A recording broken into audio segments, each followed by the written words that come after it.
Commando training आपल्या आयुष्यामध्ये एक असा मॅजिकल इमोशन्स आहे जो सगळ्यांना आवडतो, तो आहे हॅपीनेस।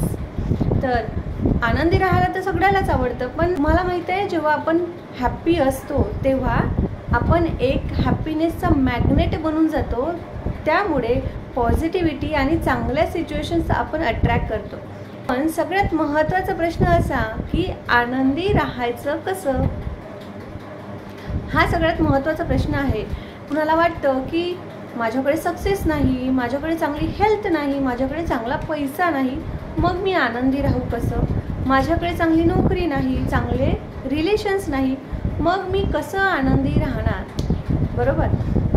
जर तुम्हाला वाटत असेल की चांगली सक्सेस मिळाली नंतर मी हॅपी होणार, चांगले रिलेशन असेल तेव्हा मी हॅपी होणार, चांगले पैसे आले की मी हॅपी होणार, चांगलं सक्सेस मिळालं की मी हॅपी होणार, तर मग तुम्हाला आयुष्यभर त्यासाठी वाट बघावी लागेल। एक गोष्ट आहे अशी, ते समजून घ्या की जेव्हा आपण हॅपी होतो तेव्हा आपले डिसिजन्स चांगले होतात आणि मग त्यानुसार आपली कामंही चांगली व्हायला लागतात, सक्सेसही मिळायला लागतं। जेव्हा तुम्ही हॅप्पी राहता तेव्हा चांगला व्यवहार पण होते, म्हणजे ऑटोमॅटिकली रिलेशन पण चांगले व्हायला लागतात।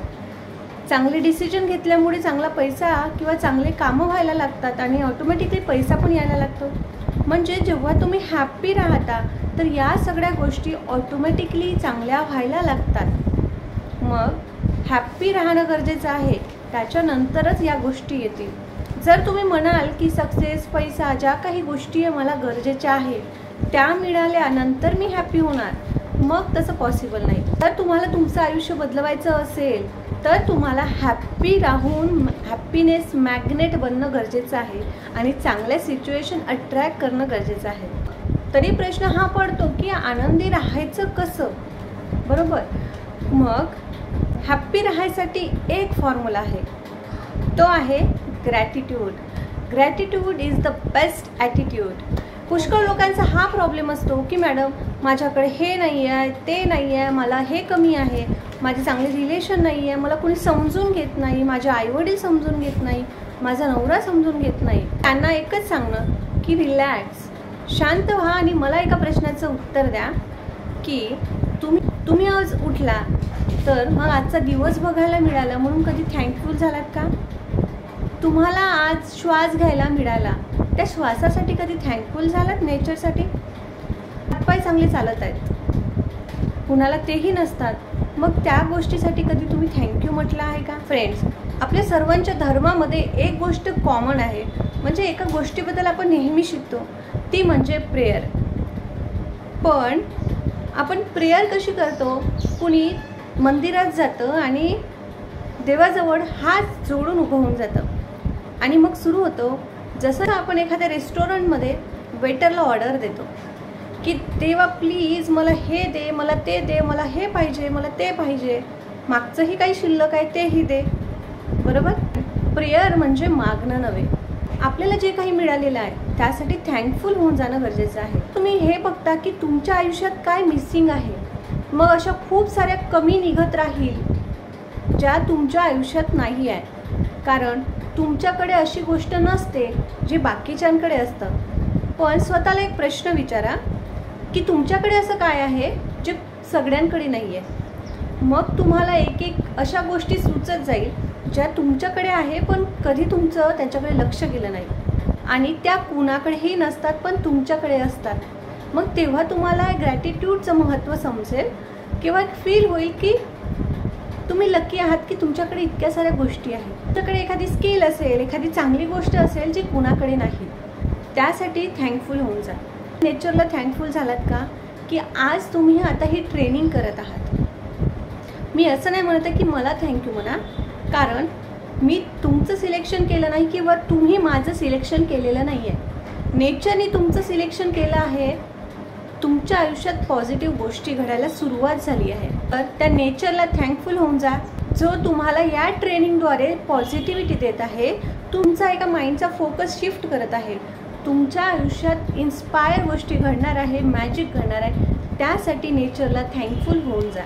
एक्झाम्पल सांगायचं झालं तर मी माझंच एक्झाम्पल सांगते की जेव्हा मी एन्झायटी आणि डिप्रेशनमध्ये होती तेव्हा जर मी कमीपणा काढली असती की हा आजार मलाच का दिला, मीच का आजारी पडली, माझ्याकडचे सगळे पैसे का संपले, मी फायनान्शियली का बरं झिरो झाली, देवाने मलाच का निवडलं, असा जर विचार करत बसली असती तर तिथंच गुरफडत राहिली असती. पण मी थँकफुल झाली की मला मनातनं ही जाणीव झाली की मला आता गोळ्या न खाता नेचरच्या मदतीने बरं व्हायचं आहे. ही फिलिंग्स कुठेतरी मनात आली, त्याबद्दल थँकफुल झाली. एक आजार छोटासा आला पण त्यामुळे माझं शरीर अख्खं जसंच्या तसं व्यवस्थित होतं, त्यासाठी थँकफुल झाली. मला कुटुंब सपोर्ट करत होतं, त्यासाठी मी थँकफुल झाली. आणि भरपूर गोष्टी होत्या ज्यासाठी मी थँकफुल झाली. त्यामुळे त्या आजारातून बरं व्हायला मला खूप मदत झाली. जेव्हा मी फर्स्ट वर्कशॉप घेतला तेव्हासुद्धा ते फर्स्ट वर्कशॉप कुणामुळे तरी सक्सेसफुल झालं होतं, म्हणजे माझ्या कुटुंबामुळे. त्यामुळे त्यांच्या हाताने मी फर्स्ट वर्कशॉपला केक कटिंग केली, त्यांना ग्रॅटिट्यूड दिलं, स्टुडंट्सला दिलं. त्यामुळे कुठेतरी एक पॉझिटिव्ह सिच्युएशन अट्रॅक्ट करण्याचं मॅग्नेट आपण बनतो. जर आपण स्वतःलाच क्रेडिट देत गेलो की माझ्यामुळे हे झालं, मीच हे केलं, तर तुम्ही कुठेतरी निगेटिव्ह इमोशन्समध्ये जातात. गॉडला म्हणा, नेचरला म्हणा, कुठेतरी थँकफुल होऊन जा की इतकं छान ध्येय तुम्ही मला दिलंस, इतकं ॲपल मला समजलंस की मी कुणाच्या तरी आयुष्यात पॉझिटिव्हिटी तुमच्या कृपेमुळे देऊ शकत आहे, कुणाला पॉझिटिव्ह बनवू शकत आहे, कुणाचा माइंडसेट चेंज करू शकत आहे. तुम्हाला काय वाटतं की हे ग्रेटफुलनेस जर तुमच्या आयुष्यात आलं तर तुमच्या आयुष्यात किती चेंजेस होतील किंवा नाही हे टाईप करा. जर वाटत असेल की खरंच याच्यामुळे चेंजेस येतील तर यस करा, आणि नाही येतील तर नो करा. फरक नाही पडत की तुम्ही आत्ता कोणत्या सिच्युएशनमध्ये आहात, कोणते प्रॉब्लेम्स फेस करत आहात. प्रत्येक गोष्टीसाठी थँकफुल होऊन जा ज्या तुम्हाला मिळालेल्या आहेत, ज्या तुमच्याकडे आहे. जे जीवन तुम्ही आता जगत आहात तसं जीवन जगण्याची इच्छा बाकीच्या 90% लोकांना असते. तुमच्याकडे जे आहे ते बाकीच्यांकडे नाही. त्यामुळे त्या गोष्टीसाठी थँकफुल होऊन जा.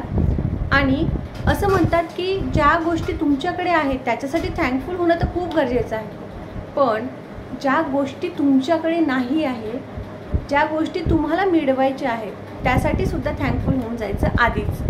त्यामुळे त्या गोष्टी अट्रॅक्ट करायला तुम्हाला मदत होते, आणि तेव्हाच आनंदी झाल्यामुळे आपली एनर्जी हाय असते आणि तशाच कंडिशन्स किंवा तशा संधी आपण अट्रॅक्ट करायला सुरुवात करतो. पण बदल आधी इथे व्हायला हवा, नंतरच तो बाहेर होईल. तर मी एक एक्सरसाइज तुम्हाला देत आहे. तुम्हाला डेली ग्रॅटिट्यूड फॉलो करायचं आहे लिहून.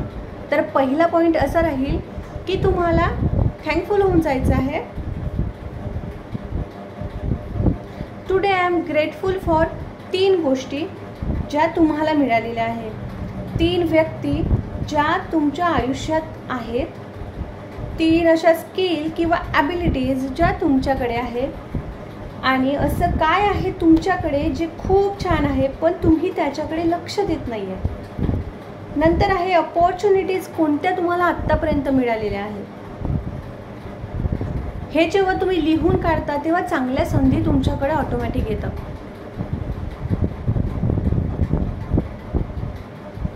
तुमच्यातली एनर्जी वाढली, तीच तुमची एनर्जी बाहेरच्या रिझल्टला इम्पॅक्ट करते. सगळ्यांच्याच आयुष्यात येतातच प्रॉब्लेम, तर सगळ्यांच्याच आयुष्यात असतात, पण हे फॉलो करणं खूप गरजेचं आहे. मग आज या क्षणाला तुम्ही कमिट करा की आजपासून तुम्ही ग्रॅटिट्यूड फॉलो करणार आहात. जनरली आपण सकाळच्या सेशनमध्ये तर करतोच, बोलून करतो, पण हे एक्सरसाइज पॉसिबल होत असेल तर लिहून काढा. त्यामुळे सुद्धा जास्त गोष्टी चांगल्या अट्रॅक्ट कराल. या सेशनमध्ये एवढंच. नेक्स्ट सेशनमध्ये बघणार आहोत की आपलं एन्व्हायरमेंट आहे ते कसं इन्फ्लुअन्स करतं आपल्या थॉट्सला.